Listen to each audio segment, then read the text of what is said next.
আমি মনে করি প্রত্যেকটা মেয়ে নিজের পায়ে দাঁড়ানো উচিত, অল্প হলেও রোজগার করা উচিত। বড়লোক শ্বশুর বড়লোক স্বামী কোনো লাভ নাই, জামাই নাই তো দুনিয়াতে কেউ নাই। মনে রাখবেন এই কথাটা সব সময়। পৃথিবীর সবচেয়ে আপন হচ্ছে বাবা মা, যখন আপনি বাবা মার কাছে থাকেন। আবার অনেক বাবা মায়ের ব্যতিক্রমও হয়। আবার বিয়ের পর সবচেয়ে আপন হচ্ছে স্বামী, আবার কিছু স্বামী এর ব্যতিক্রমও হয়।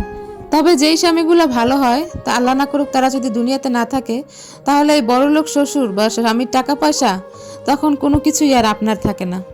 তার উৎকৃষ্ট উদাহরণ হচ্ছে এই অলিভিয়া আপু। অলিভিয়া আপু এত কোটিপতির ছেলে বউ, কিন্তু লাভ কি?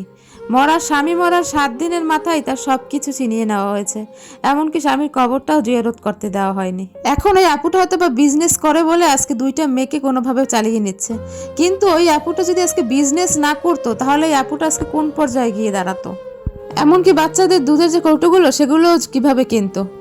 যারা বাচ্চা পালে তারাই বোঝে 2টা বাচ্চা পালতে কি পরিমাণ খরচ লাগে। এই পৃথিবীতে বর্তমানে সার্ভাইভ করা খুব কঠিন হয়ে দাঁড়িয়েছে। অনেকেই হয়তো বা বলতে পারতো যে মা বাবার কাছে থাকবে, কিন্তু কয়দিন বিয়ের পর মা বাবার কাছে মেয়েরা বোঝা ছাড়া আর কিছুই থাকে না। সেই জন্য মেয়েদের অবশ্যই নিজের পায়ে দাঁড়ানো উচিত। শুধু নিজের জন্য না, সন্তানদের জন্য, এমনকি দরকার হলে নিজের স্বামীকেও হেল্প করুন অর্থনৈতিকভাবে। আগে আমাদের বাবা মায়েরা খুব অল্পতেই কিভাবে একজনের ইনকাম দিয়ে 10 জনের সংসার চালাতে পারতো, কারণ তখন জিনিসপত্র এত এক্সপেন্সিভ ছিল না। পুকুর ভরা মাছ, গোয়াল ভরা ধান ছিল, তাই মানুষের জীবনযাত্রা অনেক উন্নত ছিল। কোনো কিছুর অভাব তাদের বোধ হয়নি। কিন্তু এখনকার দিনে একজনের ইনকাম দিয়ে 10 জন চালাতে পারবেন না, কারণ এখনকার লাইফ সো ক্রিটিক্যাল হয়ে গেছে। জীবনযাত্রার মান কমতে কমতে এমন পর্যায়ে এসেছে যে মধ্যবিত্তরা সংসার চালাতেও হিমশিম খেয়ে যাচ্ছে, আর নিম্নবিত্তদের কথা আর নাই বা বললাম। একটা কথা সবসময় মাথায় রাখবেন, পৃথিবীর কারো টাকাই আপনার না, আপনার নিজের টাকাই শুধুমাত্র আপনার।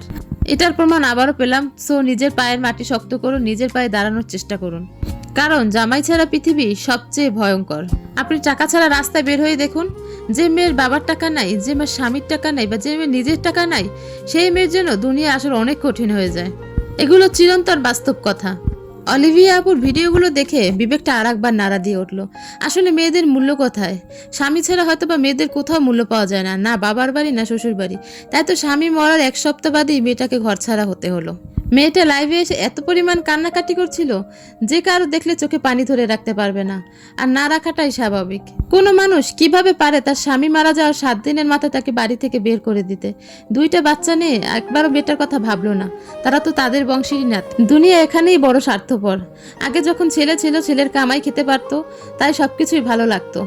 এখন যেই ছেলে নাই, তাই ছেলে বউয়েরও দরকার নাই, আর নাতির কথা না হয় বাদই দিলাম। আর এই জন্যই মেয়েরা হয়তো বা বিয়ের পর শ্বশুর বাড়িতে আর নিজের বাড়ি মনে করতে পারে না, শ্বশুর বাড়ির মানুষগুলোকে আর আপন করে নিতে পারে না, কারণ শ্বশুর বাড়ির মানুষগুলো তো কোনোদিন আপন হওয়ারই চেষ্টা করে না।